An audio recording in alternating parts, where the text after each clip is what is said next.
வணக்கம். இரவு நேர பிரதான செய்திகளின் ஊடாக நர்மதா சிறில். முதலில் தலைப்புச் செய்திகள். அரச மருந்தகங்களை நிறுவுவதற்கு திட்டம். பாரவூர்தி பள்ளத்தில் கவிழ்ந்து விபத்து, ஒருவர் பலி. தேயிலை தொழில் பாதிக்கப்படுமா? இயந்திர பிரச்சினை, விபத்தில் இருந்து தப்பிய ஏர் இந்திய விமானம். இனி விரிவான செய்திகள்.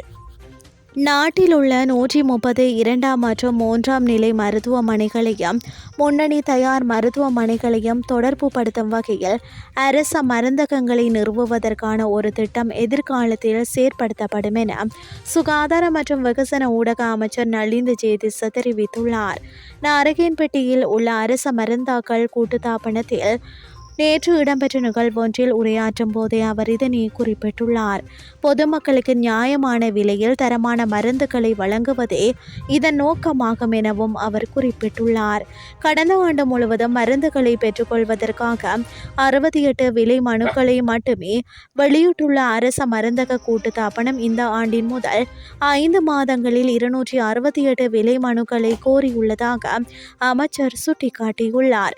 இதன்படி கொள்முதல் செயல்முறையை குறிப்பிட்ட காலத்திற்குள் முடிப்பதன் விளைவாக அடுத்த ஆண்டு அரச மருத்துவமனைக்கு தேவையான மருந்துகளை நிர்ணயிக்கப்பட்ட முறையில் உயர் தரத்துடன் வழங்க முடியும் எனவும் சுகாதார மற்றும் வெகுஜன ஊடக அமைச்சர் நலிந்த ஜேதிச தெரிவித்துள்ளார். எல்ல வெள்ளவாய வீதியில் பாரவூர்தி ஒன்று வீதியை விட்டு விலகி விபத்துக்குள்ளானதில் ஒருவர் உயிரிழந்துள்ளார். இந்த விபத்தின் போது பாரவூர்தியின் ஓட்டுநர் வெளியில் தூக்கி வீசப்பட்டதில் இவர் பாரவூர்தியின் அடியில் சிக்கி உயிரிழந்துள்ளதாக காவல்துறையினர் தெரிவிக்கின்றனர். உயிரிழந்தவர் பண்டாரவளை பகுதியைச் சேர்ந்த 34 வயதுடையவர் என தெரிவிக்கப்படுகின்றது. விபத்து தொடர்பான மேலதிக விசாரணைகளை வெள்ளவாய காவல்துறையினர் மேற்கொண்டு வருகின்றனர்.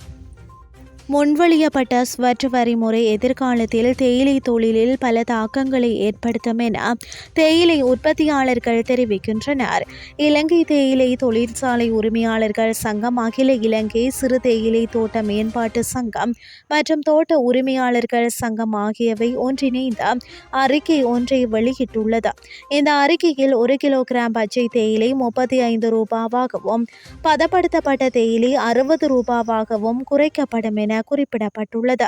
இந்த வரி விதிப்பின் மூலம் 2030ஆம் ஆண்டுக்குள் 400 மில்லியன் கிலோகிராம் தேயிலை ஏற்றுமதி செய்வதற்கான இலக்கை அடைவது கடினமானது என சிறு மற்றும் நடுத்தர அளவிலான தோட்ட உரிமையாளர்கள் சங்கம் தெரிவித்துள்ளது. இனி வெளிநாட்டு செய்திகள்.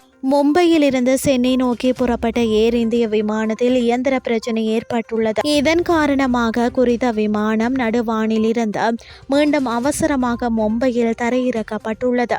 குறித்த விமானத்தில் 148 பயணிகள், 6 விமான ஊழியர்கள் என 154 பேர் இருந்ததாக இந்திய ஊடகங்கள் செய்தி வெளியிட்டுள்ளன.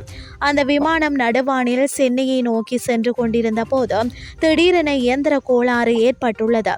இதனை அறிந்த விமானி மும்பை விமான நிலைய கட்டுப்பாட்டு அறையுடன் தொடர்பு கொண்டு மீண்டும் விமானத்தை திருப்பி மும்பை விமான நிலையத்தில் அவசரமாக தரையிறக்கினார்.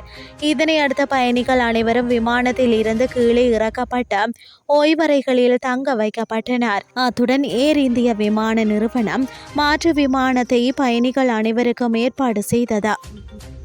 இத்துடன் செய்திகள் யாவும் நிறைவடைகின்றது. அடுத்த மணித்தியால செய்திகளை காலை 8:30 எதிர்பாருங்கள். நன்றி.